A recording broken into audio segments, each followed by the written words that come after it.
I am Elle Penelope, author of epic fantasy and paranormal romance, and welcome to My Imaginary Friends, a look behind the scenes of an author mapping the worlds in my head and making them a reality. Hello friends, today is Saturday, January 16th, 2021, and this is episode 103 of My Imaginary Friends. I'm Leslie. Trying to say the right year is a struggle sometimes. Today's episode is sponsored by The Rancher Meets His Match by Kate Pierce. For the hardworking folks of Morgantown, home really is where the heart is, but sometimes it takes leaving for a while to figure that out. In New York Times bestselling author Kate Pierce's fourth Millers of Morgan Valley novel, Caden Miller uses his carpenter skills to renovate the rundown neighboring ranch for the ailing owner, the father of his childhood nemesis, Julia Garcia. Can these two old foes ignore the sparks between them? Fans of Linda Lale Miller, Jennifer Ryan, and Lindsay McKenna will find a lot to love in this contemporary Western romance, which promises swoons, laughter, and even a few tears. You can find The Rancher Meets His Match by Kate Pierce wherever books are sold or at kensingtonbooks.com. So this week's best thing is a song that has been in my head for a week since I heard it last Saturday. And actually, I play it several times a day. I sing it to myself. You might have heard it online, but if you haven't, I'm going to actually play you a clip because I got permission from the artist. The song is called Earth is Ghetto, and it's by Aaliyah Sheffield. And I first heard it on Instagram when my husband was playing it, and he was like, you have to listen to this. She's a songwriter, and she just does very simple arrangements, but it's gone viral, and lots of musicians have put on various versions and overlaid their music on top of hers. So I'll link to her Instagram. Now I will play you a brief clip of this earworm so that it will be in your head as much as it is in mine. Earth is ghetto, I wanna leave, can you beam me up? I'm out on the street by the corner store, you know, the one on 15th. Got a bright shirt on so I'm easy to see. I've been down here stranded indefinitely. I can't reach my planet, but I need to leave. You should see these people, it's hard to believe how they treat each other. It's hard to conceive, oh, Earth is ghetto. So I highly recommend you listen to the song. The whole thing's on YouTube. It's shorter on Instagram. So yeah, listen, because the second verse is great too. And I actually sent her some money on Cash App because it just brought me so much joy this week, and she's going to release a single version that we can buy.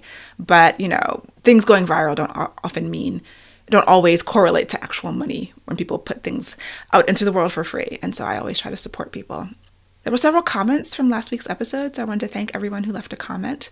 One of the comments from Lisa, shout out to Lisa, was asking about the current events in DC and how it impacts the book that I'm writing, which is set in Washington, DC. And I told her that, you know, it's really interesting because my book is set in 1925, and one of the main reasons I set it then, I wanted to set it during the Harlem Renaissance, during that period of time, but in DC, not in Harlem. And I picked 25 because in August of 1925, the Ku Klux Klan marched down Pennsylvania Avenue. I found these articles about it in the Washington Post and other Washington newspapers, and it was at the very height of the Klan's influence, popularity, membership. Apparently there was infighting between the Klan, so the Klan that marched in DC was mostly from the North. The Southern organizations, by and large, didn't show up because of whatever infighting was happening. And so in the current draft, it's a very minor part of the book, but it does appear like extremely minor, but it features into just the environment that my characters are living in, you know. Like, I'm not writing a book about the Klan, and I'm not even writing necessarily about lynching. I'm trying not to write about Black pain and Black torture. I want to write sort of I was going to say joyful, but I mean, there's a lot of like struggles and conflicts in the book, and the characters aren't necessarily joyful for most of it, but not because of, you know, necessarily the Klan or white people in general, you know, other than the fact that they live in America in 1925. So it hasn't changed anything, you know. The current events just reinforce everything that I'm talking about and every reason that I have for writing the book and for telling the story. Writing update. I ended up taking off Friday instead of today, Saturday, so I'll have to write today. So my numbers aren't as high as I would want. I'm at 21,462 words as of Thursday, which is the last day I wrote. And I had gotten a little higher than that, and then I had to cut some words. But no big deal. I have another few scenes to revise, and that will definitely increase the word count. I'm on chapter 9, I believe. So things are moving along. I haven't hit any big snags. Yeah, I'm still really enjoying it. I got to do a scene I was really excited about this week, and I still would like to go back through and layer more things in. There's another pass with more detail and more sensory images, because those things are difficult for me. Even in this pass where I'm trying to kind of do everything, I think there is another pass of even more layering, even more just kind of building the world. Because this is still the second draft of the book, so I'm trying to make it as clean as possible. But I know it's not going to be the final draft. So yeah, balancing that, like getting to the end, getting it good enough so that an editor can weigh in and have room to, have feedback, and that I haven't polished it to the nth degree, so that if I have to go back and make some changes, I'll feel bad about it. So not much on that front to report. No big snags, just kind of doing the workmanlike, getting in there, reading the scene, either redrafting it, revising it as it needs, and moving forward, which is the word of the day. Focus has been difficult again this week, but getting up every day and doing the work and being busy, definitely helps. So yeah, it's going. It was a busy week in a lot of ways, and there's a lot of things happening. A lot of fielding emails. Like one day I opened my email inbox, and I was just like, oh no, this is going to take a while. So, but I did actually get through my entire to-do list. Some things were a little bit late, but I got them done by Friday, and I was very proud of myself for that productivity through emotional disturbance and world disturbances. There was an article from Written Word Media on the top 10 publishing trends every author needs to know in 2021. I do think it's worth a read. I will link to it. Trend number 1 is that more traditional authors will move to the indie model, which I thought was really interesting. And I saw this article linked to in some group that I'm in, that it's not an indie group, or is it? I can't remember. But they were just talking about how true they believe this is, how many more traditional authors will move to indie. And that probably is true. The tone of the comments, at least in that Facebook group, were a little bit misleading. Like, as a hybrid author who publishes traditional and indie, they are both very hard. Moving to indie is not some guarantee that your income is going to skyrocket. And that was the tone of these authors, who are extremely well earning. So yeah, from their perspective, sure, come to indie, make all the money. But for all of the many indies who go indie and still aren't making that much money, like, I don't sell extremely well indie. And I don't put forth the effort that it would take, both in planning what I'm going to write and in the marketing. And I'll tell you that right now. But indie is great. I enjoy my indie work. I enjoy all the aspects of it. Being involved in the cover and, the graphics and laying out the books. I find that fun. But I'm not under the illusion that just because I enjoy it means it's going to be, a huge income. There's lots of different ways to make money indie, and a lot of those ways I'm just not interested in doing. So I will continue to publish what I want, but, I know, and I set my expectations. And when people ask me about it, because people who know that I started indie and then went traditional, and they're like, oh, which one should I do? It is, I always try to emphasize how difficult both paths are. How some authors and some books are more aligned for one than another. So it's not necessarily that an author has to be, obviously many people are hybrid, but some book projects would do better with trad. And by do better, that's also like, okay, what am I even talking about? Is it just money? Is it readers? Is it acclaim, prestige? What are the factors that you're considering? And every author has to figure that out for themselves. So especially with the shakeup in traditional publishing, with Simon & Schuster and Penguin Random House, the merging on the horizon, which will shake things up a lot, going from Big 5 to Big 4, potentially, when it was Big 6 just a few years ago. Yeah, at a certain point, will Penguin Random House Simon Schuster, whatever they're going to call themselves, need all of their imprints and all of their editors and all of their staff? Probably not. Will they publish all the things they're publishing now? I mean, who knows? It's houses closing down, houses merging. Yeah, traditional is a mess, and they put you through a lot. But indie is not a panacea, and I guess that was just my thought.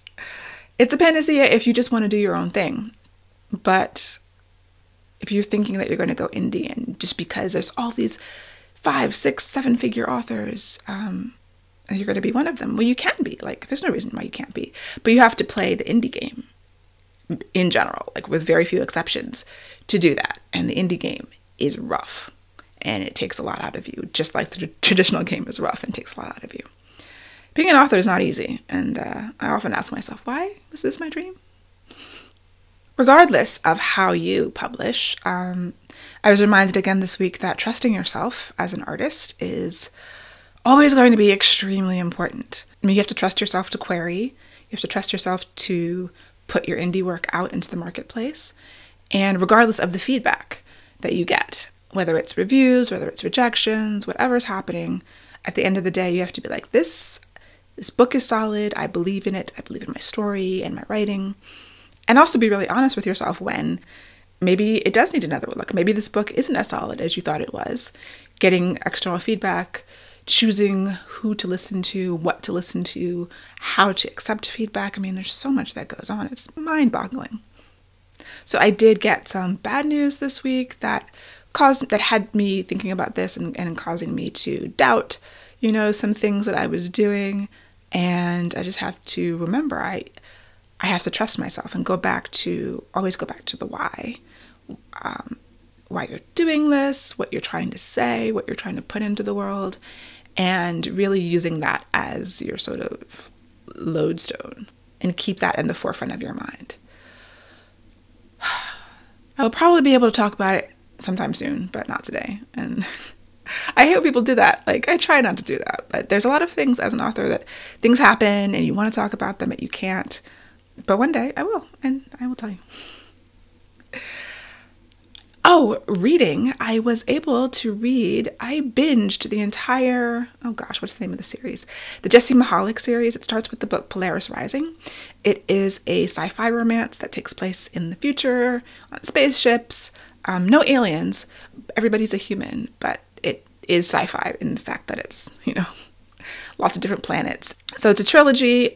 And at first I thought it was going to be one of those trilogies where it's the same couple per book, which is not my favorite thing, but it is a different couple per book, and I loved it. I inhaled them. I read them all in 3 days.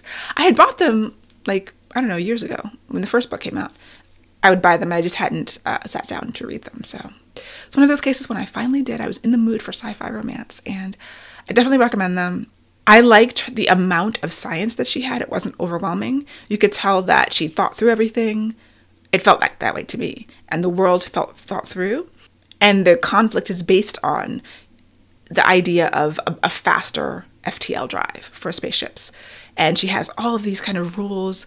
There's no magic in it, but the science fiction rules and the way that the spaceships work. And I really enjoyed that.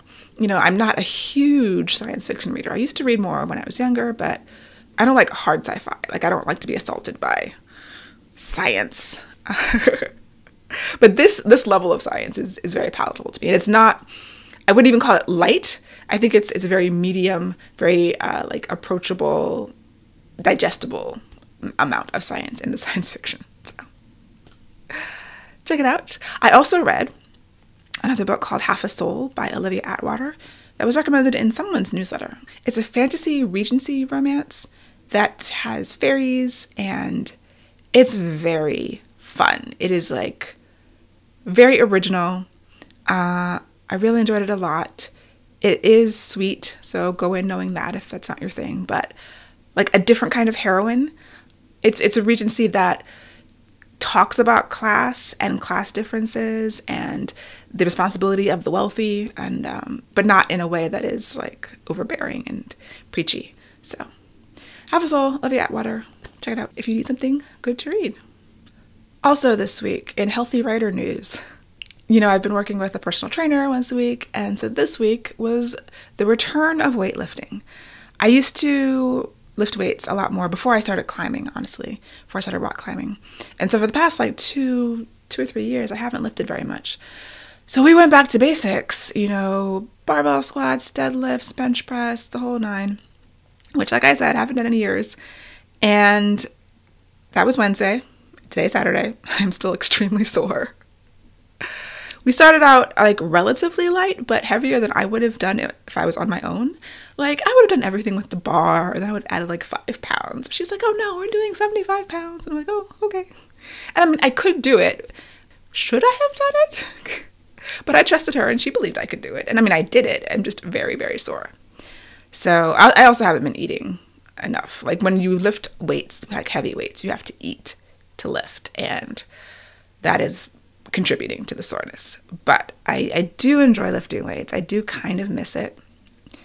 I don't miss the feeling for the next several days. So we'll see. I was thinking that maybe I can incorporate it into my workouts a little bit more.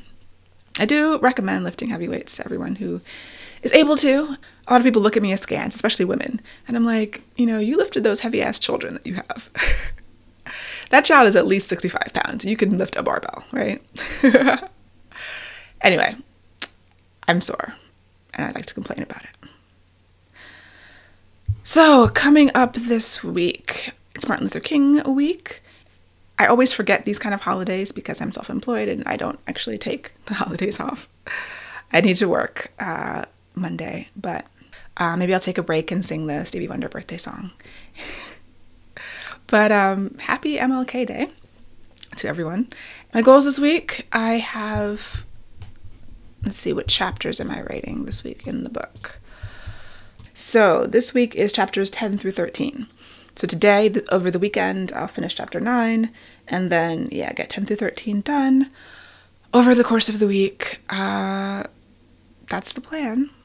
I have got a million meetings this week. It's going to be a little hectic. But writing first to make sure I get it done before I get to work and get completely taken by other things. Because anytime I don't write first, like Friday when I didn't write, it was because we weren't meeting at 8. My partner had to cancel. And so I just got tempted by my email, and then the day went on from there, which is why I'm writing today. And it ended up taking a day off de facto. So, follow my own rules. Write first, get it done. And I hope that this week is peaceful and calm. It's the inauguration week.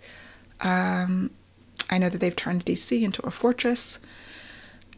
And let's all just send out positive energy and prayers and whatever you do, that everything will go smoothly.